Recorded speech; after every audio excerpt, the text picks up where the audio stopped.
it just reminded y'all it's 2:05 right now, but I made an impulsive decision and I wanted to make this video because I think not enough people are talking about this movie. And it's called The Cat in the Hat, directed by Bo Welch. He's mostly known for set designing, and he did Edward Scissorhands. He did Edward Scissorhands, a bunch of other Tim Burton stuff. I think he's a pretty good director. This is his first film and his only movie in his directing catalog, which sucks because he definitely has some talent.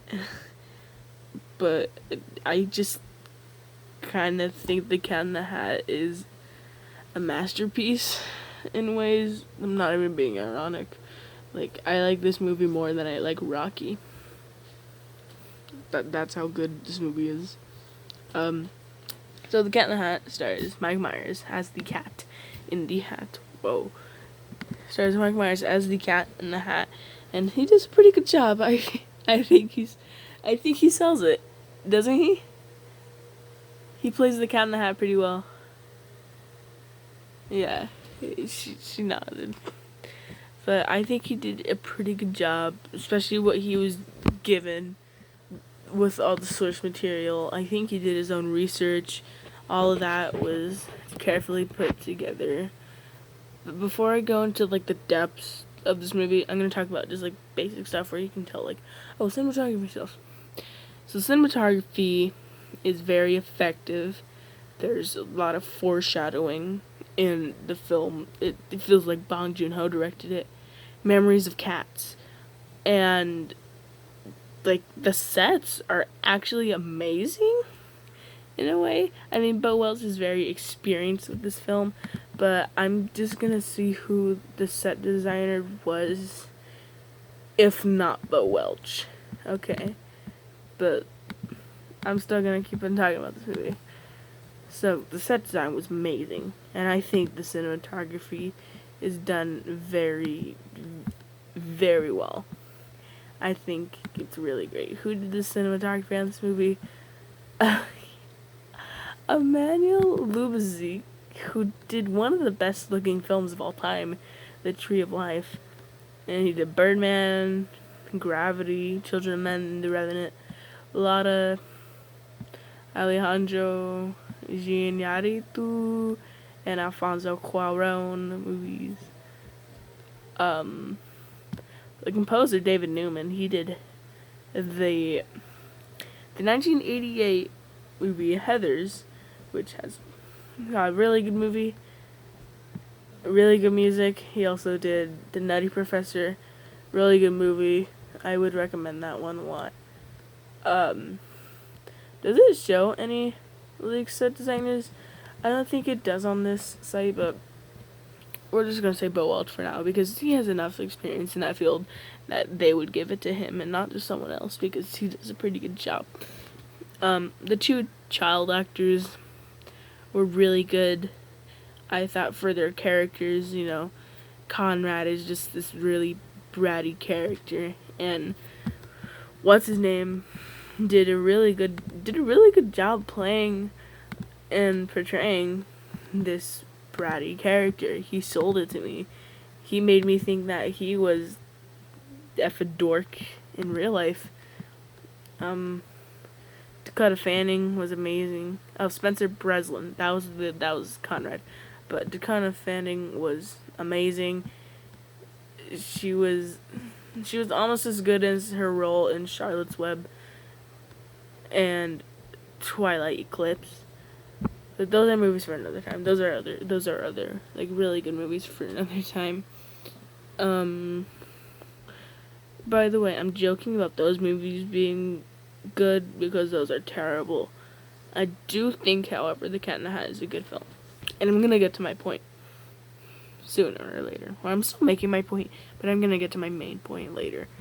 Dakota Fanning, she was really good. Again, the character of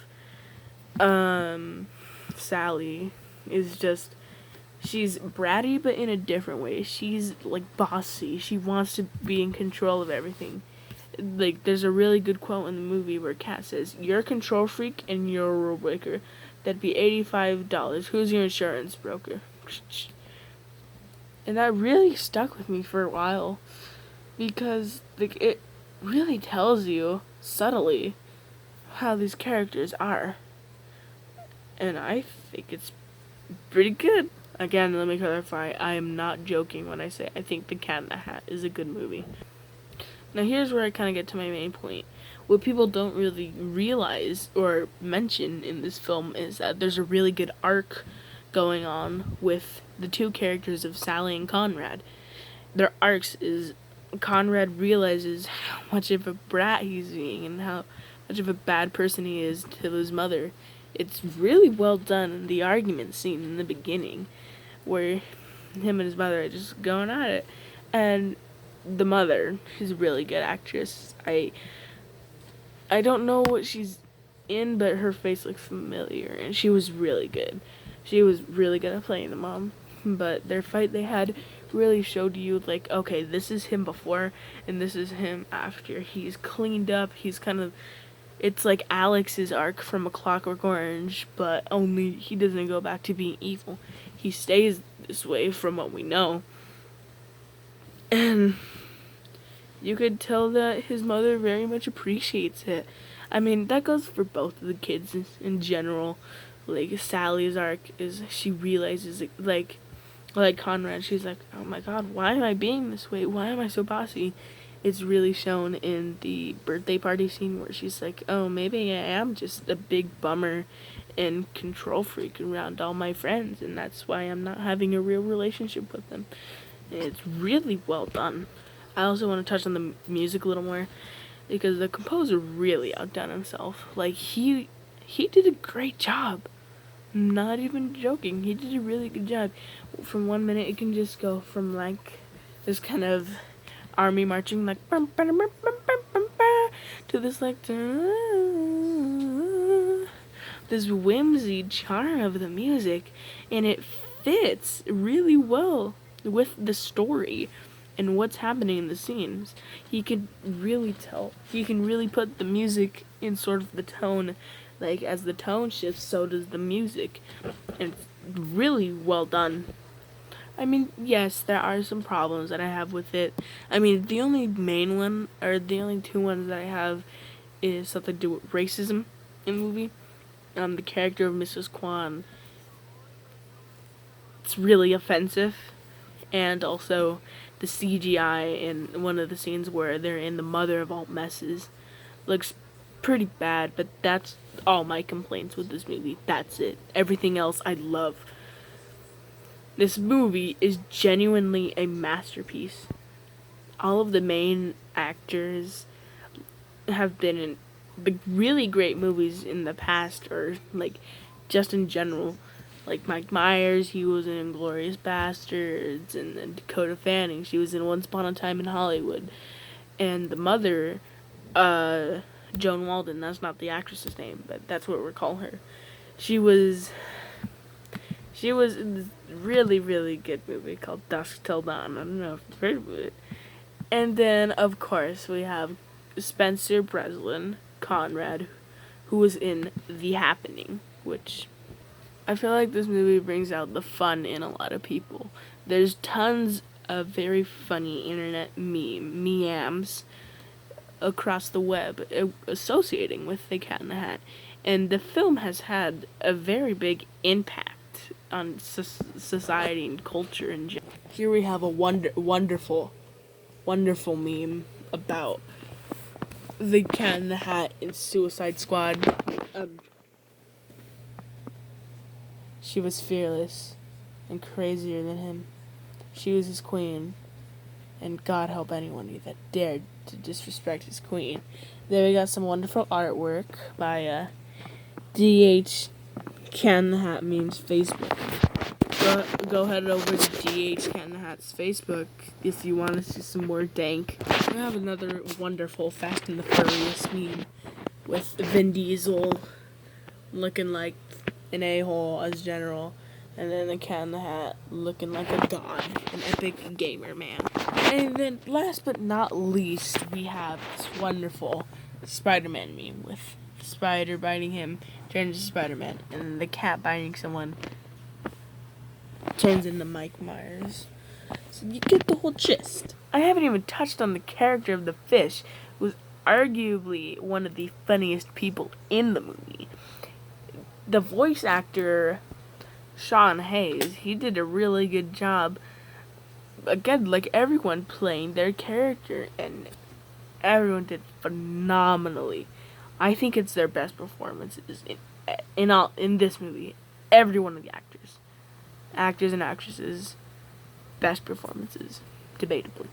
There's also a very nice subplot involving Alec Baldwin, who plays Larry Quinn, who is pretty much the boyfriend of the mother, and he's trying to send Conrad off to military school, and it's really, really effective in the story, and it's very emotional to see this character, or just to think about this character you've known and loved your whole life, just being sent off to military school. It's powerful in a way. Like, I genuinely think this about the Cat in the Hat, Seth. Do you disagree? You probably like Black Panther. Dirty hoe. I'm sorry, baby. I love you. Mwah. So, in short, The Cat in the Hat is an amazing movie that I think everyone should watch.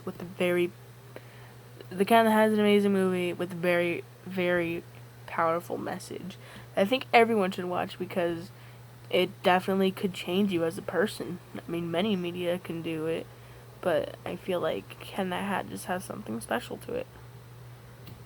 So, yeah.